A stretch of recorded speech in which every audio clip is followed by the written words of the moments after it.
Morning, TK. Morning, Pete. Happy Monday. Happy Monday, or whatever day this is when this goes out, which is probably not going to be Monday. So happy day to you. Right, Bronco Buster.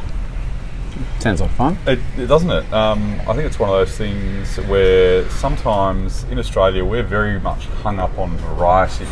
Unlike the rest of the world, which is all about region, unfortunately in this country, when I say unfortunately, it's just the way that the wine industry is developed, is we're all about variety. So it's like we know we want Chardonnay, we want Sauvignon, we want Riesling, but we don't talk about the places as much as we should. And that's because we don't have the laws of Europe in particular when it comes to wine, where they can only grow certain things in certain areas. We have 65 growing regions in Australia, or geographical indicators for those playing at home, and in each one of those we can do whatever the hell we want, for good or bad. One of the things that comes from that is we don't necessarily know that from XYZ, this is going to be the grape variety that does very well there, and there's a reason for that. So, whereas in Europe, if you ask most people in France what variety is grown in Burgundy, they're not going to know the answer. They don't care. They just know it's Burgundy. Yeah, right. So there's red Burgundy, white Burgundy, that's it. They don't necessarily know that red Burgundy is Pinot Noir, white Burgundy is Chardonnay. So one of the things that comes with that in Australia, when we are so hung up on varieties, when we start playing with different varieties and putting them together, sometimes it's a bit easier, I suppose, for people to understand. It's just, this is just white wine. And so Ash and Holly Ratcliffe that are Ricca Terra and have been since 2003. This is just more about a white wine, I suppose, so hence the name Bronco Buster. It does have the varieties on the label, and it's 3 Italian varieties that if you ever to try to put these 3 things together in Italy, you would most likely be drawn and quartered, because that's just not what happens. What are your initial thoughts? It's really yummy. Like it's a fantastic summertime Queensland wine. It's the first thing that comes to my mind. Yeah. You know, and I always tell myself, stop drinking as much Chardonnay and try and drink Riesling. And you've introduced me to things like Fiano before, and I'm trying to educate myself more and more of the world outside of Chardonnay. And I reckon that's a must do. Like all of those varieties, each on their own, I reckon there's probably very few people that have tried all of them by themselves, but blended into a wine. And I think we were talking the other day about red table wine. Yeah, that's kind of the same, but the white varietal, right? Absolutely. And I think, as I said, I mean, one of the issues why the varieties aren't necessarily like smack on the front. Sometimes people get confused. If you just say to someone, "Oh, this is a blend of, Fiano, Vermentino, and Greco de Tufo," they wouldn't have a clue what the hell you're saying. So, so Fiano and Greco come from a very similar place, and they're very close to each other in Italy. Vermentino not, it's sort of in a couple of places, but it's most well known for coming from Sardinia.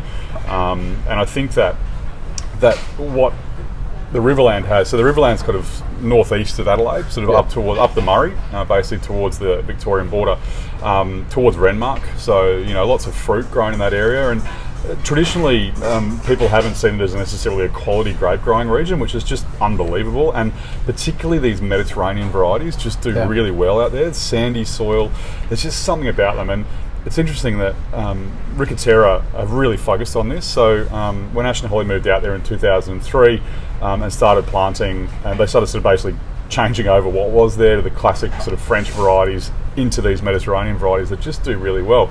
And a lot of the time, if you've had Fiano or Vermentino or Nero d'Avola, Greco in this country, a lot of the times from the Riverland, it's come off their farm. They sell to a lot of people, and I think some of the great Italian varieties that are made in this country are coming out of here and probably one other place, which is the Chalmers vineyards as well. They're the two sort of people who are doing really well with Italian varieties. It seems like there's a real push but for Italian varietals to be grown in Australia, right? Are they more durable to our climate?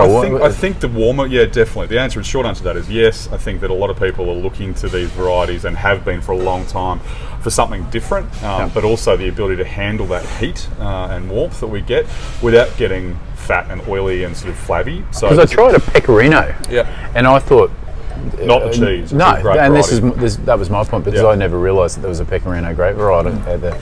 And somebody put it in a glass of wine. It was absolutely delicious. Yeah. And it made no sense to me, but certainly the wine was a cracker, and it was an Australian Pecorino. And I think that's the thing, is that making no sense to you, because there's that frame of reference that we have. We have Riesling, we have Sauvignon Blanc, we have Chardonnay, and it's like, people always say something like this, they're like, oh, so what's it like? And it's like, it's not like anything, it's this, you know. And that's why it's really important, these kind of wines. We open them and you taste them so that you can sort of understand it.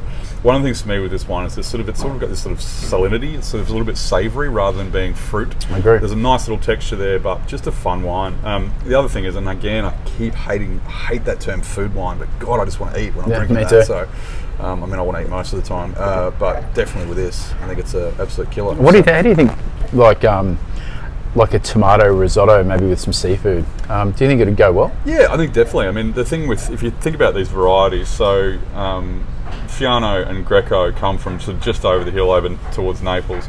This is Vermentino is more Sardinia. I always say with Vermentino, it's definitely, the answer is seafood 99.9% of the time. I mean, Sardinia's an island. It's surrounded by water. So what the hell do you think they're going to eat there? True. You know, there's not a lot of beef produced in Sardinia. So that idea of it grows together, it goes together thing. So that sort of makes sense to me. So definitely with some seafood, you got that acid still there, but some texture. Then you can definitely handle that. We used to do this really great risotto, tomato risotto with coral trout. And I think if we do a seafood-based risotto using tomato, so it's beautiful and red and delicious, and you still got a bit of acid there with the tomato, finished with a bit of mascarpone cheese, I think it'd go really, really well. Yeah, I 100% agree. I mean, that's the thing, something not too heavy, not too light, got that texture. We've had a bit of cool weather over the last few days. It'd be nice to sort of get into that sort of richness for the soul food. And I think if you're going with a seafood-based risotto, then you're more likely to back away from using too much cheese.